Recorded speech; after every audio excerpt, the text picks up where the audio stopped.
good morning, or afternoon. Honestly, it is impossible to tell with this cloudy, foggy, and misty feel of an upcoming spring. The sky is the color of old iron, pressing down so heavily it feels like if the clouds might finally crush the rooftops. It is one of those regular spring mornings that only happen in March. But despite their regularity, such mornings are deeply deceptive, just like the month of March they belong to. Because it's in this month that you haven't yet adjusted to the fact that winter is technically over, you haven't realized that spring has already started, and that there is a sudden rush somewhere in the world, a frantic, desperate awakening of nature. Animals, plants, the sun, even people, shaking off the frost and daring to hope again. But not here. Here, the awakening feels more like a threat. We are taught from childhood to view spring as a promise of renewal, a cosmic guarantee that life always finds a way to start over. But what does rebirth actually mean when the soil itself is poisoned by artillery? Nature is incredibly, ruthlessly cruel in its indifference. It pushes fragile green grass through the jagged cracks of bombed out pavements, completely ignoring the tragedies that bled out on that very concrete. It moves on, arrogant in its survival, reminding us that the universe does not care about our grief. The world will keep turning, the seasons will keep changing, whether our cities stand tall or crumble into ash. By the time you force yourself to acknowledge this new season, trying to catch up with this productive rhythm, March will slip away, giving way to April, and you, without even grasping it, have already lost a third of the spring. But no need to worry. Spring needs time itself to figure out how to bloom in a graveyard. So there's no need to rush for you, my dear reader, especially when there is nowhere left to rush to. Time has stopped being a line we walk forward on. It is now just a heavy room we are trapped inside. No light could really get into my room. I had changed my curtains long ago. The light seeping through ones that used to dance in the morning breeze are long gone now, buried at the graveyard of memories, alongside everything else that used to be soft. Now thick, blackout fabric suffocates the windows, turning day into night. My head felt like a massive water balloon made of tungsten, adding a crushing physical weight to the already agonizing feel of my existence. Waking up is no longer a gentle transition, it is a violent, offensive eviction from the safety of unconsciousness. In sleep, we are all equal. In sleep, the war doesn't exist, the buildings are whole, and the people we lost are still breathing. Opening your eyes is a deliberate choice to accept suffering all over again. My right hand instinctively reached out to turn off the annoying alarm buzzing against the cheap wood of the bedside table. The mission was not successful. My hand flew past the plastic casing and landed hard on the floor, sending a sharp little shockwave up through my long fingernails. Ouch! But what did I expect, really? You missed the target. You hit the floor. That's just basic physics. It's more of a joke how we expect life to be more forgiving than gravity. We trick ourselves into believing that if we try hard enough, if our intentions are pure, the fall won't hurt. We think karma or fairness will act as a parachute, but the floor is always hard, regardless of why you fell. The pavement doesn't care if you were pushed or if you jumped yourself. Dragging myself out of bed felt like dragging dead weight from the freezing bottom of a lake. The apartment was suffocatingly quiet, wrapped in that thick, stale, anxious air that settles when you spend too much time alone with your own head. I walked into the living room, My bare feet were cold against the linoleum, and grabbed a cloth from the radiator. I swiped it across the wooden dresser. Dust. It was everywhere. It collected in the corners, settled on the picture frames, coated the spines of books I no longer had the focus to read. It was a constant, mocking reminder of decay. I wiped it away, watching the gray film gather on the cloth. But even as I did, I knew more was falling through the air around me. Why do we fight it then? We spend our entire lives trying to organize our spaces, trying to keep the dirt out, trying to pretend that things aren't slowly and inevitably falling apart. Adulthood, I realized, is just a never-ending, losing war against entropy. The dust isn't just dirt anymore. It feels like pulverized concrete, the ash of the city blowing in through the microscopic cracks in the window frames. It creeps in silently, covering everything you once loved in a layer of uniform gray. Everything turns to dust eventually. It is the absolute only promise the world actually keeps. Yet, we clean, we scrub, we organize our schedules, we pay our bills. And for what? To create a pathetic illusion of control? We build these tiny, neat sandcastles in our living rooms to pretend that the ocean of chaos outside isn't about to wash us all away. We straighten the shirts while the house burns down. I stopped fighting the dresser and slowly looked up at the mirror above it. I was staring at a woman looking back at me, and I did not recognize her, nor did I like her. Her skin was a sickly pale. Her eyes were hollowed out by 100% cortisol and 8 continuous hours of scrolling through horrifying, blood-soaked news feeds in the dark. The childish, naive spark I used to have in my eyes was entirely dead, replaced by the vigilant glare of a hunted animal. I looked like an exposed wire. I looked like panic without a reason, a circuit overloaded with too much current, ready to spark and start a fire. Growing up didn't mean getting wiser. It just meant realizing how terrifyingly little you actually know and how completely defenseless you are against the randomness of tragedy. When we are young, we think adults possess a secret manual to life, a hidden blueprint that makes everything make sense. When we grow up, the terrifying truth is revealed. Everyone is just winging it in the dark, pretending not to be absolutely terrified of the shadows. I turned away from the stranger in the glass and opened my closet. The weather outside was a miserable, biting dampness that soaked right into the bone, but my eyes locked onto a white summer sundress hanging in the very back. It was completely inappropriate for the freezing mist. It was foolish. It was illogical. But I pulled it off the hanger anyway. Slipping it over my head felt like a desperate, crazy attempt to win back the clock to a June that no longer existed. I knew I was being childish. I knew I was engaging in a profound denial of reality. But sometimes when reality is nothing but ruined buildings, missing posters, and endless bad news, a thin piece of white cotton is the only armor you have left. It was an act of irrational defiance, a way to prove to the gray sky that I was still capable of making a choice, even a stupid one.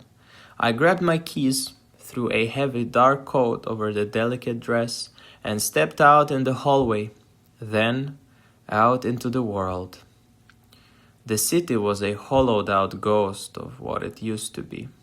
It wasn't the warm, bustling, vibrant place of my youth anymore. The war had chewed up the streets and spat them out as jagged rubble, twisted steel and deep water-filled craters.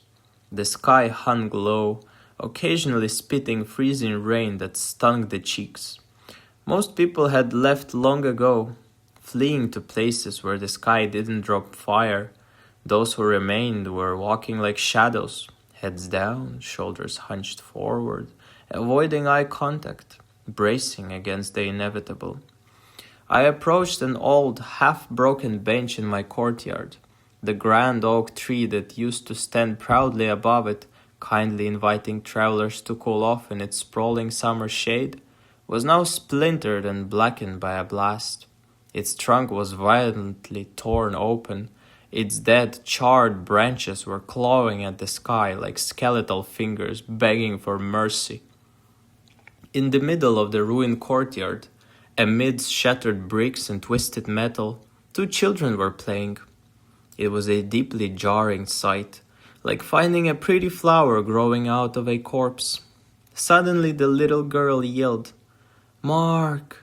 at the top of her lungs, with her voice cutting through the thick, depressed silence of the block.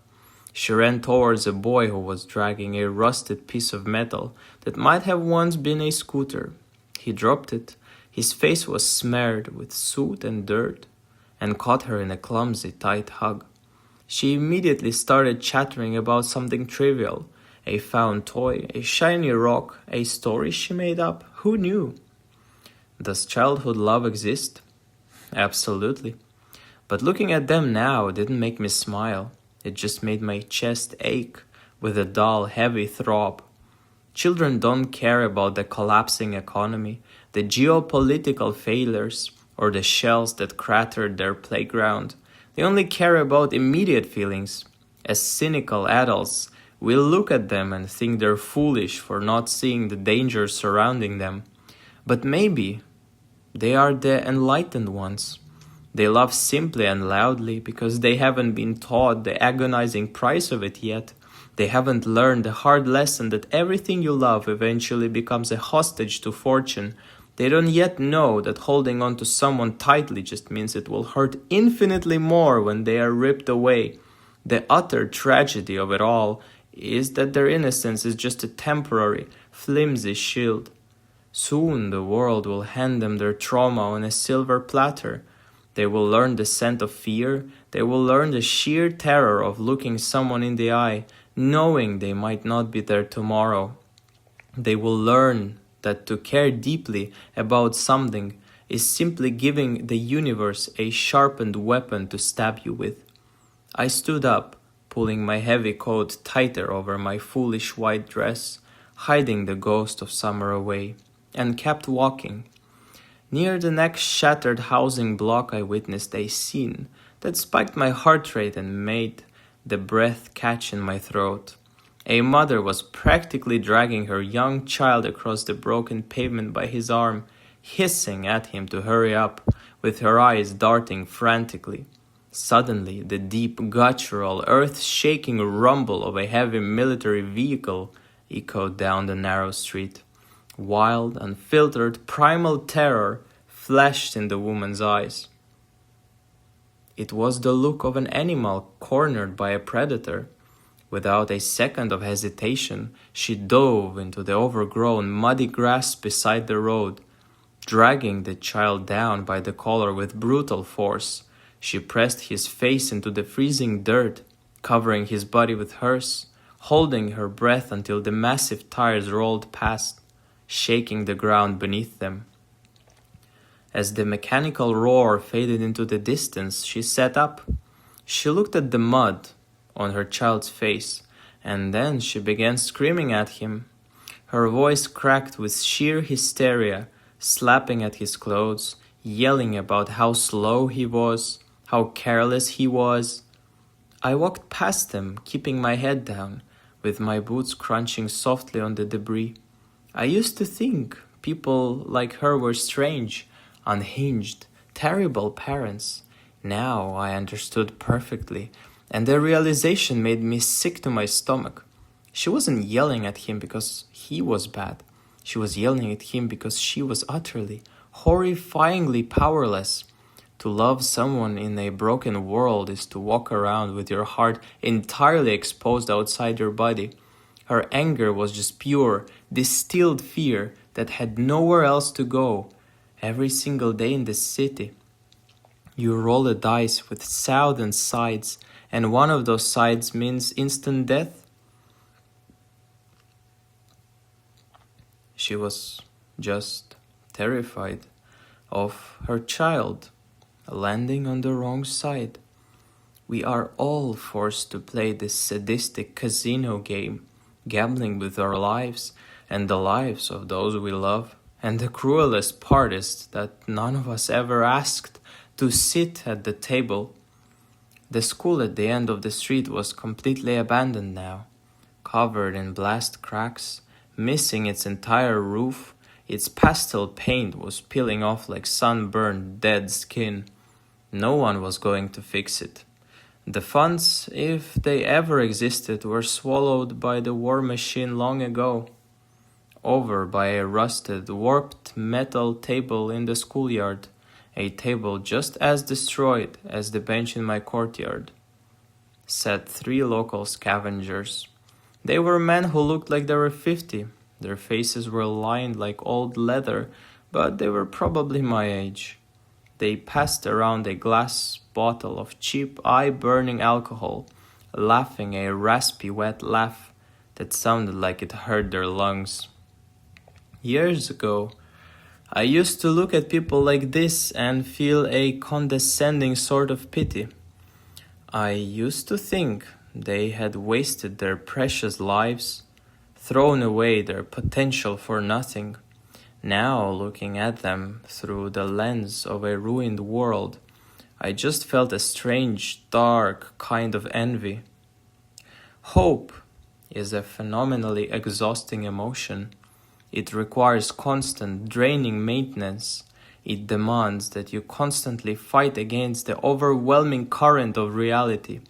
These men had given up, and in a twisted, backwards way, that was their ultimate salvation. When you have nothing left to lose, you're finally free from the paralyzing fear of losing it. Despair is surprisingly, seductively restful. They had let go of the edge and falling all the way to the absolute bottom, and down there in the dark, it was finally quiet. They didn't care about the news or the future or the dust. They had opted out of the pain of hoping. I finally reached the small park. The distant, steady hum of the highway that used to sound like a giant beehive was completely gone. The screeches of brake pads and the clatter of trams were just memories. They were replaced by the eerie, suffocating, heavy silence of a depressed city, broken only by the occasional haunting sound of a distant siren. I sat down on a damp, rotting wooden bench, shivering violently. A stray dog walked past. Its paws were stepping silent on the wet leaves. It stopped for a moment to look at me. Its ribs were showing starkly against its flanks. We stared at each other, 2 ghosts haunting the same graveyard. It didn't whine or ask me for food, and I didn't offer any, knowing my pockets were empty. It just blinked its dark eyes, accepted instantly that I was entirely useless to its survival, and kept walking. It was just surviving, minute by freezing minute, without the crushing human burden of asking why. I sat there in the damp cold and thought about the concept of time. Philosophers, therapists, and self-help gurus always tell you to live in the moment. They swear that if you dwell on the past, you drown in depression, and if you worry about the future, you paralyze yourself with anxiety. But what if the present is a burning house? What if the present is just a freezing, waiting room for the next inevitable disaster? Being mindful when you are standing in hell is just a form of psychological torture. When your city is falling apart brick by brick and your own mind feels like a leaking roof letting all the cold air in, the past becomes a deeply painful nostalgia that only reminds you of what you failed to protect. And the future? The future is a terrifying blank canvas where anything terrible could be painted. The present moment doesn't feel like a gift. It feels like a steel trap clamping down on your leg. We are all just tiny, insignificant grains of sand inside a shattered hourglass, bleeding out onto the floor, waiting pointlessly to be swept away into the trash. My long, aimless journey ended at the riverbank. The water was a dark, bruised gray, violent against the muddy shore. I carefully took off my heavy boots and my thick coat, dropping them in the dirt. I stood there in just that ridiculous, thin, white sundress. The freezing March wind was slashing against my bare arms and legs like invisible razor blades. It felt exactly like electricity, like a bright yellow warning sign screaming, "Stay away, risk of death." But I stepped forward anyways. My bare feet sank deep into the freezing, squelching mud, and I went forward, stepping into the icy, polluted water until it reached my calves. The cold was an absolute, violent shock to my nervous system. It bit straight through my skin and sank its teeth into my bones. I closed my eyes tightly, spread my arms wide to the heavy gray sky, and tried to laugh. I wanted so desperately to hear that loud, careless, ringing laugh from years ago. I wanted to force my body to feel joy just for a singular second, to prove to myself and to the sky that my mind was still in charge, that I hadn't been entirely broken. I opened my mouth, pushing the air from my chest, but the sound that came out was a jagged, broken, pathetic gasp. You can lie to your mind with philosophy and rationalizations, but your body is the ultimate truth teller. Your body keeps the score. It physically holds every trauma, every explosive sound, every sleepless night, every unspoken, swallowed fear. The cold gripped my lungs like a sin, and instead of smile, my face completely crumpled. The laughter I tried to fake twisted instantly into violent, heavy chest sobs. I stood there, shivering uncontrollably in a summer dress, in the dead of winter. The icy water was nibbling on my legs, crying bitterly for the naive girl I used to be, crying for the concrete that used to be a city, and crying under the heavy, suffocating weight of everything I had become. By the time I finally returned to my apartment building, the sky was pitch black, completely absent of stars. I unlocked my door with stiff, uncooperative fingers and stepped into the cramped, dark hallway. The exhaustion of the day, of the year, of my entire life hit me all at once, heavy and absolute, pulling me down towards the floor. I kicked off my muddy, soaked boots, sending a thick splash of gray, icy slush across the faded floral wallpaper near the floorboards. I stood there and looked at the dirty water slowly sliding down the wall, leaving a dark stain. I didn't care. I didn't reach for a cloth. I just left the boots there, a messy, expanding puddle of street grime forming on the cheap linoleum. When your entire world is falling apart outside, when buildings are turning to dust and people are turning to memories, keeping the hallway clean feels like a sick, twisted joke.